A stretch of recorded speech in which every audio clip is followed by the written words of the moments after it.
오늘 제가 말씀드릴 강의 설교의 제목은 베드로의 신앙 고백과 제자의 길 또는 제자도 그렇게 연결이 되어 있습니다. 먼저 제9장 누가복음 제7절에서 9절 사이에는 갈릴리의 분봉왕인 헤롯 안디바가 예수님이 큰 기적 하나를 전해 듣고서 어떤 반응을 보이고 있는가 하는 것에 대한 기록입니다. 그 내용을 알기 위해서는 누가복음 9장의 앞에 있는 8장 끝부분의 이야기를 먼저 알아야 됩니다. 한마디로 누가복음 제8장 끝부분에서는 갈릴리의 회당장 중에 한 사람이었던 야이로의 딸이 12살 먹은 딸이 죽었는데 예수님께서 다시 기도하셔서 되살려 주신 부활의 이야기가 들어있습니다. 물론 그 이전에도 예수님께서는 갈릴리 아래쪽 마을인 작은 마을 나인성에서 어느 과부의 독자가 죽어서 장례행렬을 나가는 것을 보시고 살려주신 적이 있습니다. 그러므로 이것은 여기에 누가복음 8장에 있는 기록은 두 번째 죽음에서 되살려주는 기적입니다. 그렇지만 이것은 나인성 과부의 아들의 이야기가 아니고 갈릴리에서 각 마을마다 큰 성읍이나 큰 마을에는 회당이 있는데 그 시나고그라고 하는 회당의 회당장은 바로 그 마을의 최고의 유지입니다. 야이로라고 하는 사람은 보통 사람이 아니고 레위인이며 회당을 소유하고 있으며 안식일마다 그 동네 마을 사람들이 전부 모여서 함께 예배를 드리고 말씀을 나누기 때문에 아주 유명한 사람입니다. 그런데 그 딸이 죽었는 것을 예수님이 살려주셨다. 이 소문이 온 갈릴리에 퍼졌습니다. 특별히 그 소문은 갈릴리의 분봉왕인 가버나움에 살고 있는 이 헤롯의 궁전에까지 알려졌습니다. 그랬더니 헤롯이 당황했습니다. 죽은 자를 살리시는 역사가 들려오기 때문입니다. 옛날 엘리야나 엘리사가 죽은 자를 살린 경우가 한 번씩 있습니다. 그러므로 그는 엘리야 또는 엘리사에 해당하는 다른 선지자가 다시 출현을 했다. 이것은 보통 백성들의 반응이었습니다만 특별히 갈릴리의 분봉왕인 헤롯 안디바가 양심에 찔리는 것이 있습니다. 그것은 바로 얼마 전에 세례 요한을 목을 베어 죽였기 때문입니다. 자기는 죽이고 싶지 않았지만은 자신의 아내인 헤로디아 그리고 헤로디아가 데리고 들어온 딸 살로메가 얼마나 춤을 잘 추어서 자신에게 감동을 주었든지 그만 자기도 모르게 나라의 절반이라도 원하는 것을 주겠다고 성급하게 약속을 해버렸기 때문에 헤로디아 어머니의 말을 들었던 살로메가 세례 요한, 목에 갇혀있는 요한의 목을 달라고 요구해서 꼼짝없이 참수를 하고 그 목을 살로메에게 준 적이 있기 때문입니다. 그 일이 얼마나 가슴 속에 큰 상처로 남아있는지 모릅니다. 그런데 이제 죽은 자를 살리시는 나사렛 예수의 이야기가 들려옵니다. 그렇다면 그는 죽은 세례요한까지 살려서 나를 다시 대적하게 하고 이 갈릴리에 큰 사건을 일으킬 수도 있다는 것 때문에 정치적인 또 신앙적인 큰 도전을 받게 되는 것이 바로 오늘 처음 읽어본 누가복음 제9장 7절에서 9절 사이의 내용이었습니다. 그리고 이 갈릴리 지역에서 두 번째 예수님의 가장 큰 기적이 발생합니다. 그것은 무엇인가 하면 오늘 누가복음 제9장에 두 번째 대목을 시작하는 17절이 있었습니다. 먹고 다 배불렀더라. 그 남은 조각을 12바구니에 거두니라. 우리가 잘 알고 있는 갈릴리 호수 동편에서 장정만 5,000명 그러므로 남자가 20세 미만과 40세 이상으로 하게 되면 약 2배니까 약 10,000명 여자 또 10,000명 그래서 통칭 2만 명의 모인 무리들에게 하늘복판을 열어서 오병이어 떡 5덩어리와 물고기 2마리 반찬으로 그들을 모두 먹이시고 남은 조각이 12바구니에 가득 찬 놀라운 기적이 발생하게 됩니다. 이 기적이 있게 되자 누가복음에는 적혀있지 않지만 같은 대목을 같은 기적을 서술하고 있는 요한복음 6장에 있어서는 15절에서 그때 이 하늘복판이 열리고 이 오병이어의 기적으로 떡과 물고기를 먹었던 사람들이 수군거리기를 시작합니다. 서로 모여서 논의하기를 시작합니다. 이 나사렛 예수만 우리들의 임금으로 모시게 될 것 같으면 앞으로 굶어 죽게 되는 사람이 없겠구나. 하나는 왕도 구제하지 못한다고 했지만 이 예수는 우리의 왕이 되면 우리는 전부 먹고 살 수 있다. 그렇게 그들이 논의할 수 있는 이유는 가나안 동편에서 큰 기적이 발생했기 때문입니다. 잘 아는 대로 갈릴리 호수 북쪽에는 중심도시, 큰 도시 한 2만 명이 살고 있는 도시 가버나움이 있습니다. 헤롯 안티바 분봉왕 헤롯의 왕궁도 거기 있고 큰 회당도 거기 있으며 지역공회에 속하는 사내들인 지방공회도 거기에 존재하고 있고 또 로마 군대도 거기 주둔하고 있습니다. 그곳에서부터 동북면으로 약 9.3km 전진을 하게 되면 어부들의 마을이라고 할 수 있는 베세다가 존재하고 있습니다. 그 베세다에서부터 그날 사역을 시작하신 예수님 일행은 하도 많은 사람들이 몰려들기 때문에 빈 땅을 찾아서 점점 그 동쪽으로 호수를 빙 둘러서 남쪽으로 오셔서 중간쯤에서 한 2만 명 정도 앉히시고 산에서 말씀할 수 있는 장소를 발견했다고 합니다. 그들은 모두가 가난한 자입니다. 하루 벌어 하루 먹고 살기도 힘든 그런 사람들이 모여있기 때문에 그날 하늘 곡간을 열어서 자신들을 모두 배불리 먹이시는 예수님을 보고 얼마나 감격했는지 모릅니다. 그는 메시아다. 메시아는 다윗의 자손이며 우리들을 먹여 살려주시는 분이고 하늘의 복을 다윗의 후계자가 왕으로서 우리에게 전해주는 것이 그들의 다윗왕에 대한 메시아 사상입니다. 그리고 외세를 자신들의 힘으로는 도저히 로마 제국이나 이듬해 헤롯 왕가를 물리칠 수 없으니까 그러므로 하나님의 능력으로 메시아가 물리쳐주고 이스라엘 다윗 제국을 재건해 주기를 얼마나 간절히 바랐는지 모릅니다. 바로 그 일을 맡아달라고 이제는 예수님을 임금으로 모시려고 했습니다. 예수님은 그렇게 서민들의 임금이라든가 그리고 현세적인 먹고 사는 문제를 해결해 주기 위해서 이 세상에 오신 분이 결코 아니십니다.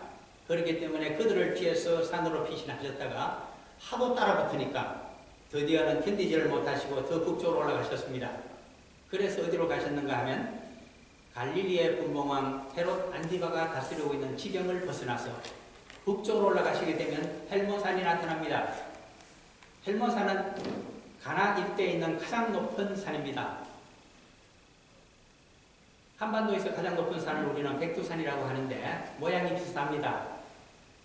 백두산에는 2750m 또는 2780m라고 하는데 거기에는 1년 4철 눈이 쌓여 있습니다. 이 헬몬산도 마찬가지입니다. 그 위에는 눈을 이고 있는 산입니다. 사실은 우리 백두산보다 약간 더 높은 산입니다. 특히나 이 헬몬산 일대에는 산길석이 산맥이 형성되어 있고 산맥이 끝나는 기슭에는 큰 우림 지역이 있습니다. 그래서 나무가 높이 자라면서 숲을 이루고 있습니다. 그래서 그 숲에서는 좋은 공기와 좋은 물이 아래쪽으로 남쪽으로 흘러내리고 있습니다. 그것이 갈릴리 호수가 되고 갈릴리 호수에서는 다시 해저 200m에서 해저 400m 지점이 이르게 되는 사해까지 쭉 남쪽으로 그 강물이 흘러갑니다. 그래서 그 강물이 93km에 해당되는 요단강이라고 우리가 알고 있습니다. 왜 이와 같이 자상하게 말씀을 드리느냐 하면 이 헬몬산과 그 일대 산길석 그리고 거기에 있는 많은 수목들 거기에서 비가 오고 그곳에서 물이 내려오며 그곳에서 신선한 공기가 형성되어서 온 가나안 땅 이스라엘 땅에 적과 꿀이 흐르도록 해주고 있기 때문입니다. 그래서 학자들은 지리학자들은 이곳을 팔레스타인의 허파라고 그렇게 비유를 하고 있습니다. 이 허파가 얼마나 중요한지 옛날 6.1 전쟁 때입니까? 그때 이스라엘이 공격하여 그곳을 뺏어서 지금도 돌려주지 않고 있습니다. 바로 골란 고원이라고 하는 곳입니다.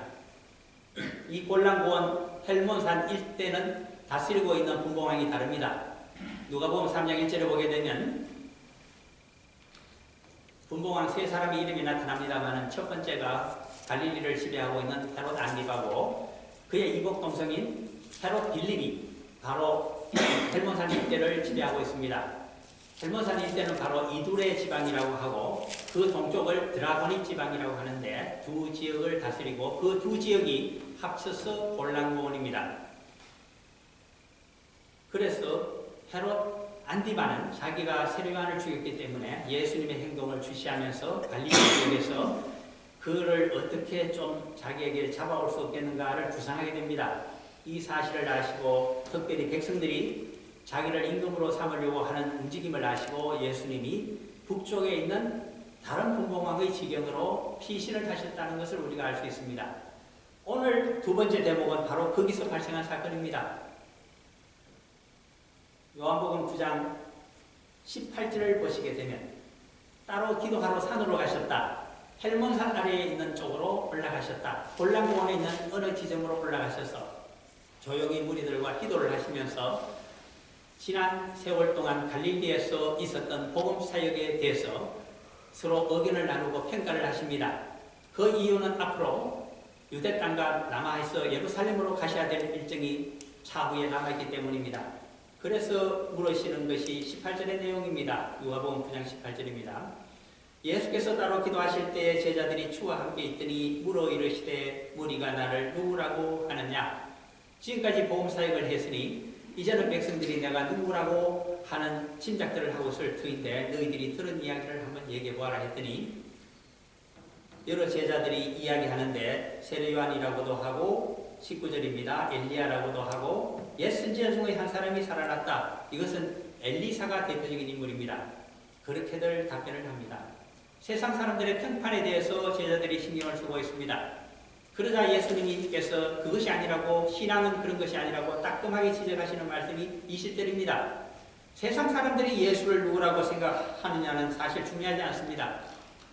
우리 신앙에 있어서는 내가 예수님을 누구라고 생각하느냐가 신앙의 진수이기 때문입니다. 그래서 20절입니다. 예수께서 이르시되 너희는 나를 누구라 하느냐. 베드로가 대답하여 이르되 하나님의 그리스도 신이다 하니. 오늘 저는 누가복음 9장 20절을 가지고 다른 공간복음과 요한복음과 비교를 좀 하면서 그 속에 들어있는 깊은 의미를 끄집어내어서 여러분들에게 강의 설교를 해주기를 원하고 있습니다. 베드로가 나이도 많거니와 그는 사도들의 수장이며 제자들의 가장 어른이 되고 있습니다. 그래서 그가 대표적으로 답변했습니다. 하나님의 그리스도 신이다. 하나님의 그리스도.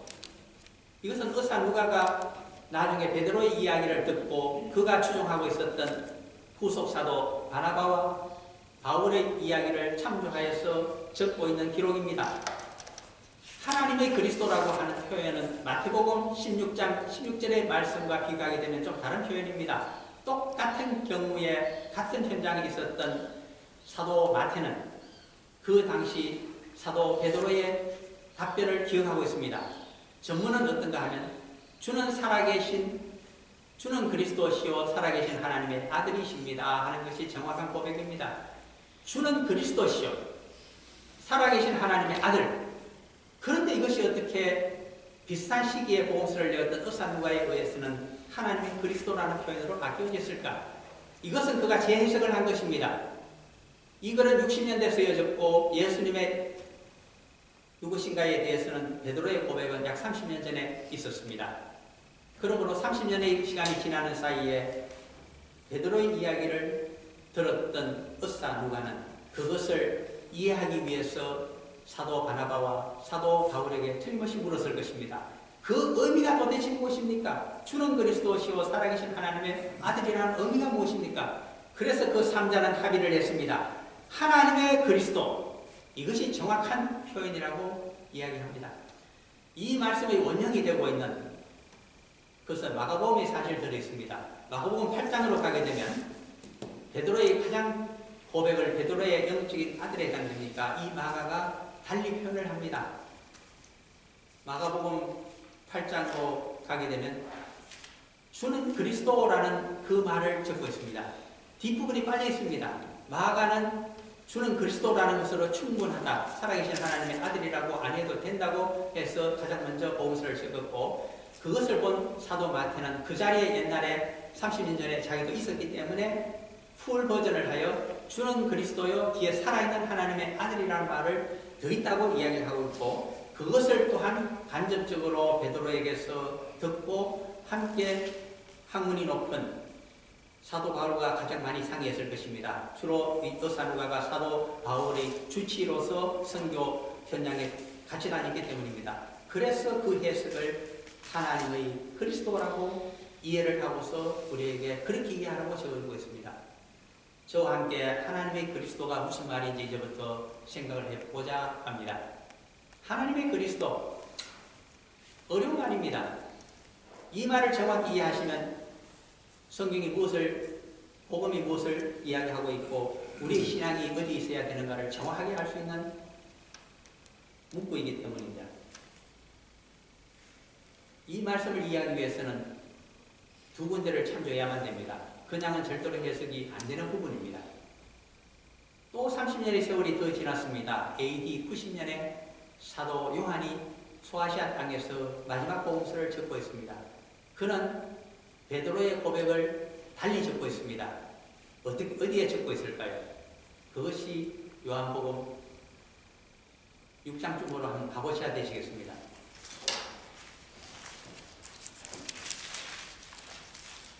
6장 66절을 한번 보시게 되면 베드로의 또 다른 신앙 고백이 나타납니다. 그것을 사도 요한이 80대 늙은이가 60년 동안 기억했다가 우리들에게 적어주고 있습니다. 이것으로 그는 베드로의 신앙 고백을 대신하고 있습니다.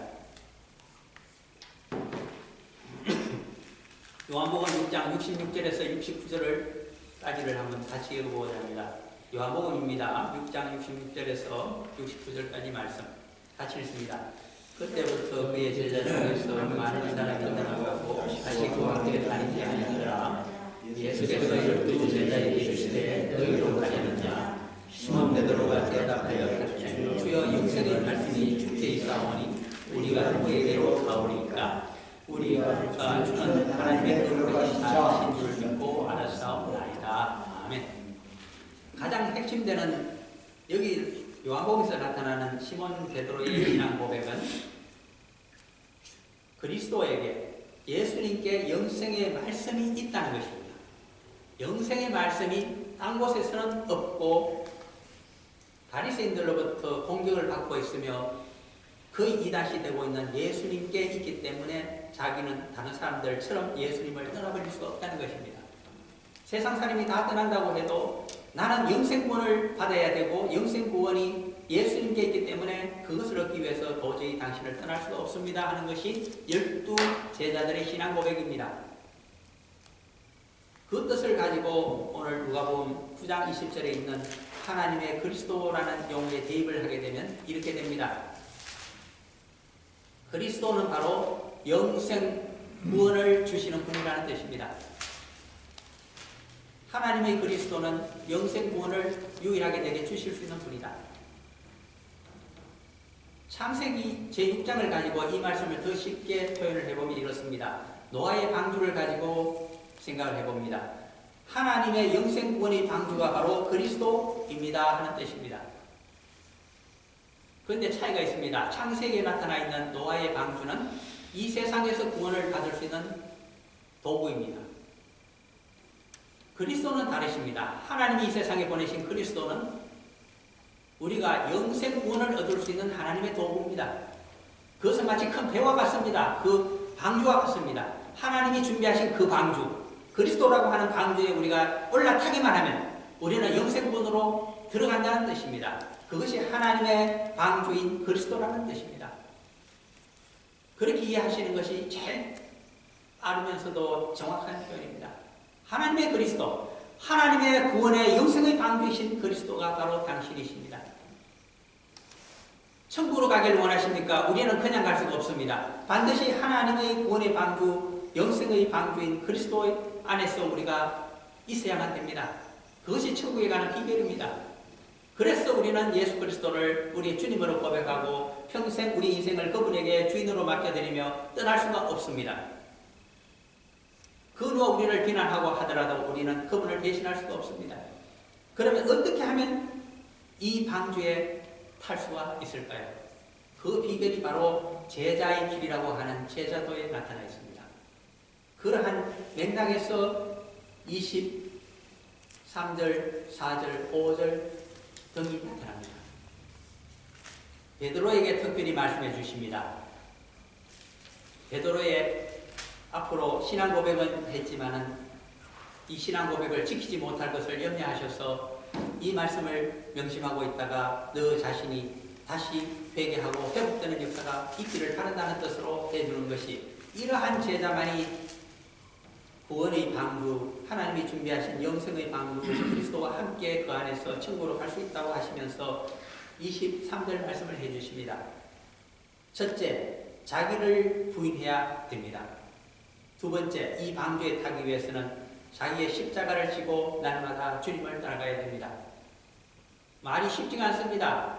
얼마나 많은 사람들이 이 말씀에 대해서 설교를 하고 강의를 해주고 우리에게 풀이를 해주는지 모릅니다.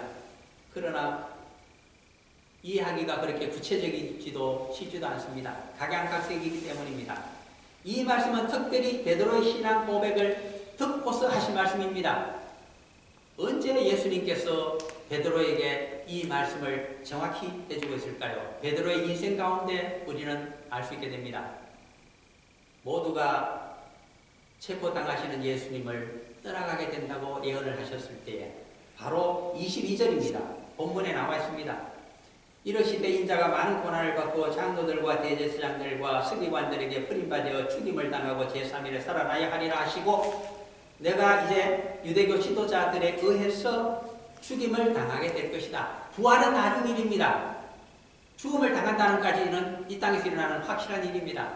그럴 때 너는 어떻게 될 것인가? 나를 부인할 것인가? 부인하지 않을 것인가? 너 목숨 살리겠다고 스승인 예수를 버릴 것인가? 아니면 너의 목숨을 내놓고 나를 사랑하여 따라갈 것인가를 묻고 계시는 말씀입니다. 그런데 너는 자기를 부인하지 못할 것이다. 너 목숨을 살리려고 오히려 스승인 예수를 부인하고 말 것이라는 것이 예수님이 가르쳐주고 있는 베드로의 훗날의 일입니다. 그러므로 자기를 부인하려고 하는 말은 가장 쉽게 바꾼다면 예수님을 부인하지 말 것이며, 너 살겠다고 너의 이익을 위해서 너의 목숨을 구하기 위해서 예수님을 부인하지 아니하는 자가 하나님이 준비하신 영생의 구원의 방주인 그리스도 안에 함께 있을 수 있으며 천국으로 들어갈 수 있다고 하는 말씀입니다. 제자도 쉽게 생각하면 그렇습니다. 내 이익을 위해서, 내 야망을 위해서, 내 세상적인 목표를 달성하기 위해서 나는 예수님의 말씀을 부인하며 살고 혹은 왜곡시키며 살아가고 있는 자인가 아닌가를 우리에게 엄중하게 묻고 있습니다. 제자는 절대로 변질 왜곡시켜서 안 되며 나의 이익을 희생하고 손해보더라도 예수 그리스도를 인정하고 그분의 말씀 따라 살아갈 때 천국으로 갈 수 있다는 말씀입니다. 두 번째는 제 십자가를 지고 나를 따를 것이라. 베드로에게 대입시켜보면 정확히 알 수 있습니다. 부활하신 예수님께서 갈릴리 호수로 8명의 사도들을 찾아오셨습니다. 그 자리에서 베드로에게 질문을 하십니다. 3번 질문을 하시는 내용이 요한복음 제21장 끝부분에 나타나 있습니다. 첫 번째 질문은 너가 다른 사람보다 나를 더 사랑하느냐, 아가페적인 사랑을 묻고 계십니다. 그랬더니 이미 예수님을 3번 부인한 베드로는 자신이 없었습니다. 그래서 내가 주님을 사랑하는 줄 주님께서 내 속을 알고 계시지 않습니까? 그렇게 답변을 합니다. 그랬더니 느닷없이 내 양을 먹이라고 그러십니다. 두 번째 또 물으십니다. 너가 아직도 나를 딴 사람보다 더 사랑하느냐? 아가페적으로 사랑하느냐? 그렇게 물으셨습니다. 또 자신이 없어서 사랑하는 줄 아시지 않습니까? 그러나 저는 죄인입니다 하는 뜻으로 답변했더니 또 양을 치라고 하십니다. 세 번째 놀라운 말씀이 나타납니다. 너가 나를 사랑하느냐? 이것은 아가페적인 사랑이 아닙니다. 하나님의 능력에 의한 사랑이 아니고 너가 인간적으로 나를 사랑할 수 있겠느냐? 너의 형제나 친구처럼 나를 사랑할 수 있겠느냐? 아가페적인 사랑이 아니고 필로나 또는 필라적인 사랑을 또는 필로서적인 사랑을 얘기한 것입니다. 그랬더니 그것만은 자신 있다고 세 번째로 힘있게 베드로가 답했습니다. 그러자 내 양을 먹이라. 그러시면서 예언을 해줍니다. 지금은 너가 너의 십자가를 지고 갈 수가 없다. 왜? 아가페적인 사랑을 너는 너 목숨이 아까워서 나를 아직도 완전히 따르지를 못하고 있지 않느냐. 그러나 앞으로 사람들이 성령님의 역사로 너를 이끌어서 너가 전혀 원치 아니하는 길로 목양을 하다 보면 가게 될 것이다. 그렇게 되면 너는 내게 매달려서 기도할 것이며 간구할 것이며 하늘이 풍성한 꼴을 얻어서 그 예수 그리스도의 제자를 길러내기 위해서 전심전력으로 너는 풍성한 꼴을 얻기 위해서 내게 간구하며 말씀을 묵상하게 될 것이다. 그러한 인생을 살다가 보면 그 양들을 사랑하여 너의 목숨을 나를 위해서 내어주는 자리에 이르게 될 것이다. 그것이 요한복음 21장에 있는 우리 주님의 예언입니다. 날마다 제 십자가를 지고 나를 따를 것입니다. 지금은 인간적인 사랑으로 예수님을 사랑할 수밖에 없지만 저 아가페에 나의 모든 것을 희생하며 예수 그리스도의 제자를 만들어내며 하나님 나라를 위하여 헌신 봉사하는 그 인생을 가기 위해서 풍성한 꼴을 주며 내 목숨까지 내어놓는 자리에 성령님의 역사로 능력으로 나를 인도해 줄 줄 믿습니다. 내 십자가를 지고 갈 수 있도록 아버지 하나님께서 성령님의 능력으로 나를 보호해 주시며 인도해 주실 줄 믿습니다. 그렇게 고백하며 믿고 평생을 살아가는 자가 하나님의 영성의 구원의 방주인 그리스도에 타고서 함께 그 안에서 천국으로 갈 수가 있게 됩니다.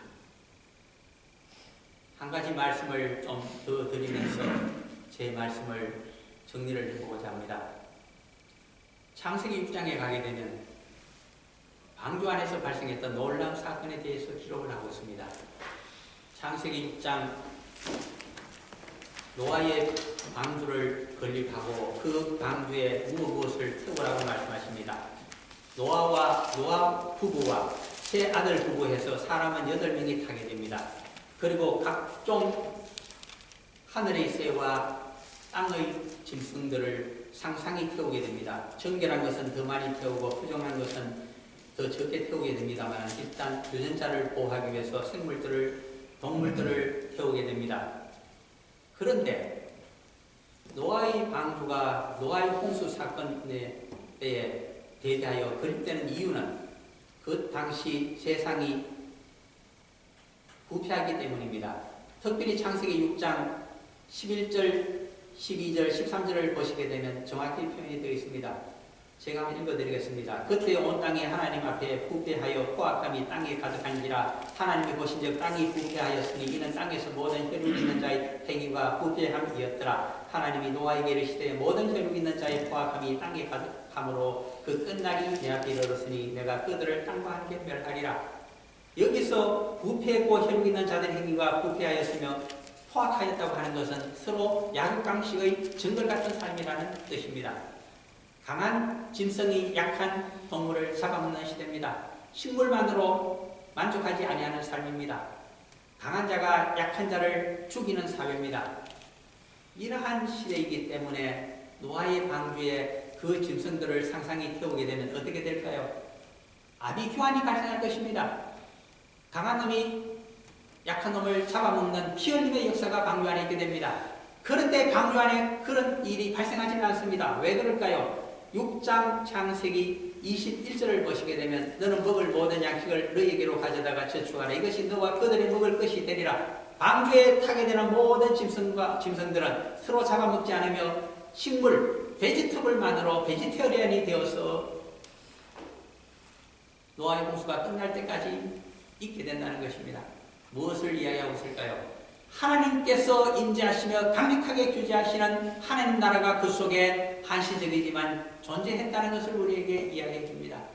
이 창세기 6장에 있는 이상적인 하나님의 다스림의 세계가 메시아의 나라로 이사야서에 등장합니다.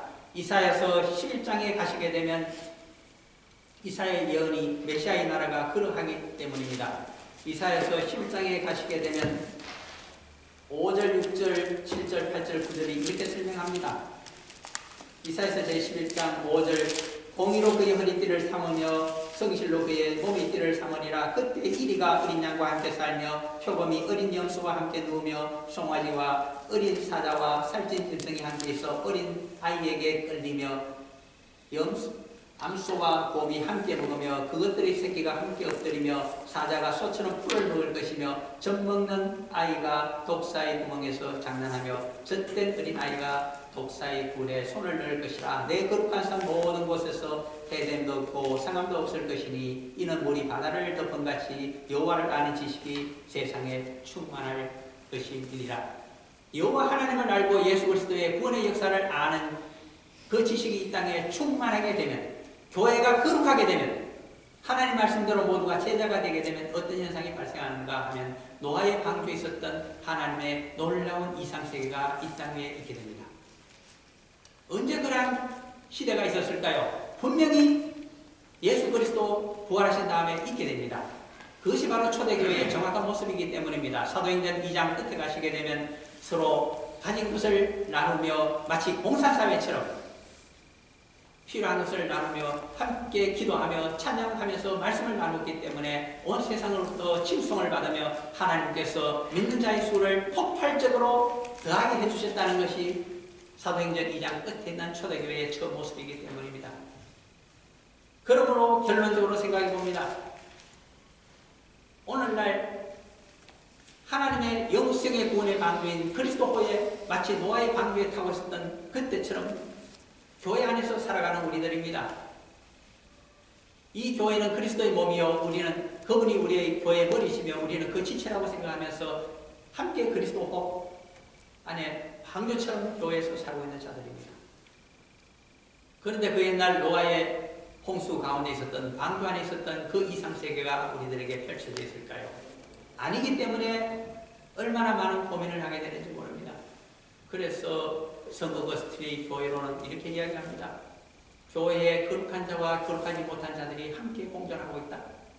서로 성화되기를 위하여 독려하고 권면하고 격려하며 살아가는 것이 교회의 모습이다. 서로 비판하지 않으며 오히려 용납하고 머리이신 예수 그리스도를 닮아서 서로 거룩하게 되도록 함께 도와주고 사랑하는 것이 교회의 할 일이다. 그렇게 그는 정리하고 있는 교회론입니다. 물론 그렇습니다.